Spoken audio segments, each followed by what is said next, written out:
I always have such a sense of this is exactly where I need to be at this time. This is where God is calling me to be. God doesn't call us to the places that make sense or that are easy. God calls us to stretch and to grow and to be a part of something that we can't even imagine.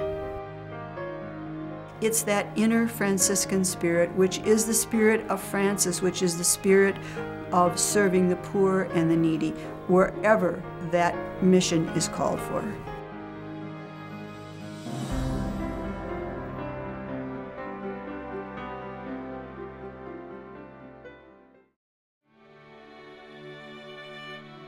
The Sisters of St. Francis of the Holy Family were founded in Herford, Germany in 1864 by Mother Xavier, sent to Germany to care for the poor and many orphans in the area.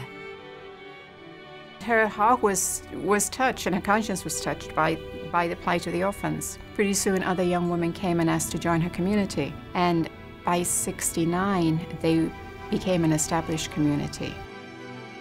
The order eventually grew to 29 sisters working with orphans, the elderly, and the sick. During wartime, the sisters also nursed wounded soldiers on the battlefield. But in 1875, all religious orders in Germany were either to disband or go into exile. After many days of prayer, Mother Xavier decided to leave Germany and find refuge in America.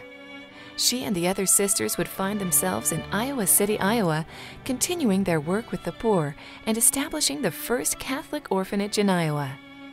One day on a train to Centralia, Mother Xavier met the Bishop of Dubuque, Bishop Hennessy.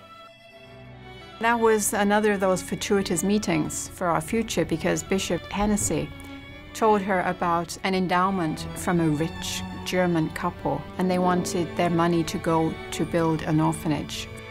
And the bishop wanted that to take place in Dubuque. And he invited the sisters to come. And we came to Dubuque and have been known as Dubuque Franciscans ever since. Our main focus is to live in right relationship with all creation.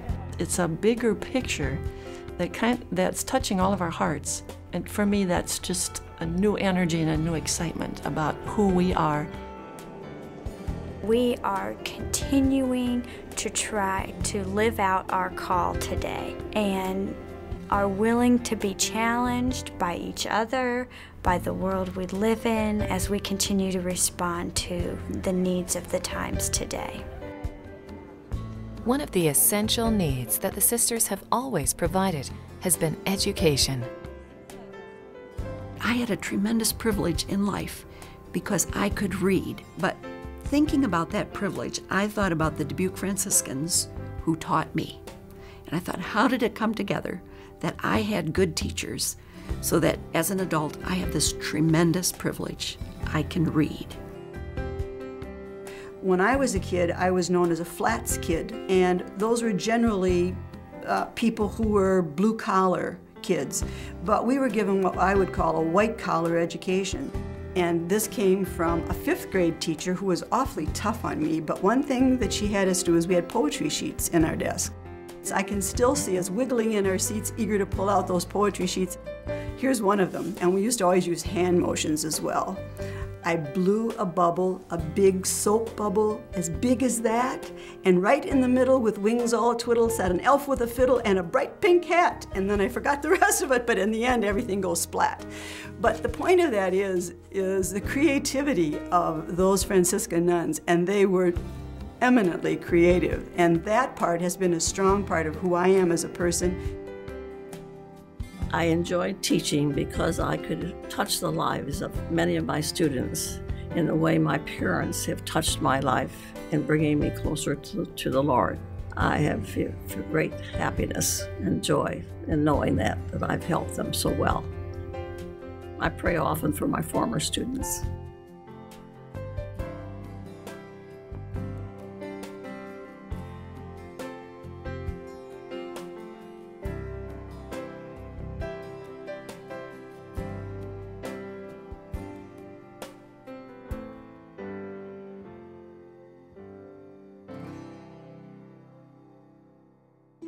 We may always remember the Sisters of St. Francis as educators and nurses, But as the times have changed, so has the mission.